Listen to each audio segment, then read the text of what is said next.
Car party ఏలుబడిలా coupon కారట్లు ఇయ్యలేదు. మలి సర్కారు అధికారంలోకి వస్తేనన్నా కొత్త కూపన్ కారట్లు వస్తాయని ఆశపడి మరీ కారుకు కాలిచ్చి ప్రజలు చేతుల చేయేస్తే ఎన్నికల ముంగట్టేమో కాంగ్రెస్ ప్రభుత్వము ప్రజలకు ఇచ్చిన మాట నిలబెట్టుకుంటది. గెలిచిన 100 దినాల్లోనే 6 గ్యారెంటీలతోని పాటు అన్ని హామీలు అమలు చేస్తదని ఎచ్చులకు పోయి అధికారంలోకి రాగానే హామీలు తీసుకుపోయి మూసీ నదిలో ముంచిర్రు. నమ్మినాన వస్తే పుచ్చిబుర్రలు అయినాయి అన్నట్టే చేసిర్రు.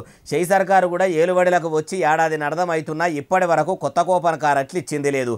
అనుమానాల పేర్లు ఎప్పుడంటే నిత్యరేపే అన్నట్టు అడిగినప్పుడల్లా ఒకటే మాట, ఈ నెల ఇస్తున్నాము, వచ్చే నెలలో ఇస్తున్నాము, ఈ పండగకి ఇస్తున్నాము, ఆ పండగకి ఇస్తున్నాము అని చెప్పిందే 10 సార్లు చెప్పుకుంటా పొద్దుపోతున్న కూపన్ కారట్ల మంత్రి ఉత్తమ్ రెడ్డి సార్ అయితే రాష్ట్రంలో అచ్చరాల 1,55,000 మందికి కొత్త కూపన్ కారట్లు ఇయ్యబోతున్నాము.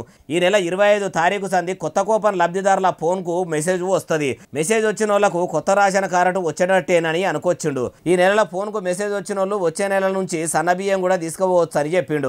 మరి ఇట్లా ఎప్పుడే ఉన్నది? ఈ తేపనన్నా కొత్త కూపన్ కారట్లు ఇస్తురా, లేకుంటే మళ్ళో తారీఖు చెప్పి మాట మారుస్తారా? అట్లా మాత్రం చేయకుండ్రి. ఇక మీ మీద పెట్టుకున్న నమ్మకం ఆయంత పోతుంది అంటుర్రు ఈ ముచ్చటిన్నోళ్ళు.